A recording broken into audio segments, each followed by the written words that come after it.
Trump says his feud with Senator Corker will not hurt tax push. Washington, Reuters. U.S. President Donald Trump said on Tuesday his public feud with Senator Bob Corker would not harm his push for a tax code overhaul, hours after he aimed a new insult at the influential fellow Republican by mocking his physical stature. In remarks that raised new uncertainties about the barely two-week-old tax plan, Trump also told reporters that adjustments to it were coming within weeks.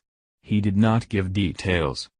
White House spokeswoman Sarah Sanders said later, "We don't have any adjustments to make to the framework at this time." Asked if his spat with Corker would affect the tax effort, Trump said, "I don't think so, no." The president has engaged in a risky Twitter dispute over the past few days with Corker, a Tennessee lawmaker who chairs the Senate Foreign Relations Committee and is a leading deficit hawk committed to reining in the federal deficit. Corker has said he will oppose any package of tax changes that adds to the deficit. His position matters because Republicans control the Senate by a narrow 52-48 margin as they push to notch their first major legislative achievement during the year in which they have controlled the White House and both chambers of Congress. If Democrats, who have criticized Trump's tax plan as a giveaway to business and the rich, unite against a tax bill as they did in opposing efforts to repeal the Obamacare healthcare law, Republicans can afford to lose only two of their own senators to get the tax changes passed.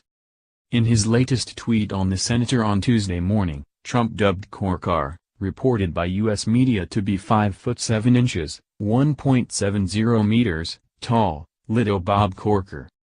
He said Corker had been made to sound a fool by the New York Times, and that's what I'm dealing with. Corker tweeted over the weekend that the Trump White House was an adult daycare center and said in an interview with the Times that Trump risked setting the country on a path to World War III. Corker, who is not seeking re-election next year, has not responded on Twitter to Trump's latest comments. People want tax cuts. In his remarks in the Oval Office, Trump focused on tax reform, saying it was politically positive and desired by Americans. People want to see tax cuts, they want to see major reductions in their taxes, and they want to see tax reform, and that's what we're doing, he said. And we'll be adjusting a little bit over the next few weeks to make it even stronger. But I will tell you that it's become very, very popular. Asked to clarify Trump's comments about making the plan stronger, a White House official said the administration had always planned to work with Congress to make the proposal one that people could get behind.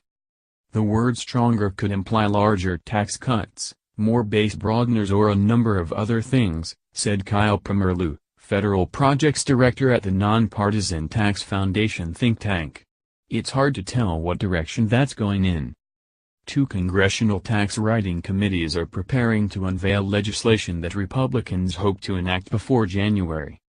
But first, congressional Republicans are aiming to adopt a fiscal year 2018 budget resolution that would allow them to pass tax legislation in the Senate by a simple majority through a parliamentary procedure known as reconciliation.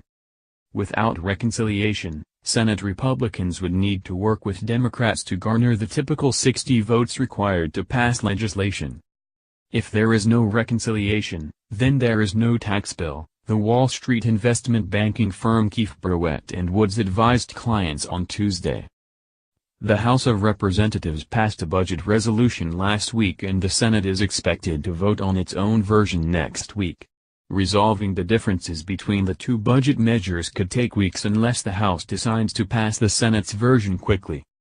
House Budget Committee Chairman Diane Black told Reuters on Tuesday that she preferred a conference committee to work out the differences, so House Republicans could fight to keep proposed budget cuts to government programs such as food stamps and the Medicaid health insurance program for the poor and disabled. Getting our spending under control is a part and a piece of getting the country back on track, Black said in an interview. Reporting by Jeff Mason and David Morgan, writing by Amanda Becker, editing by Francis Carey and Peter Cooney.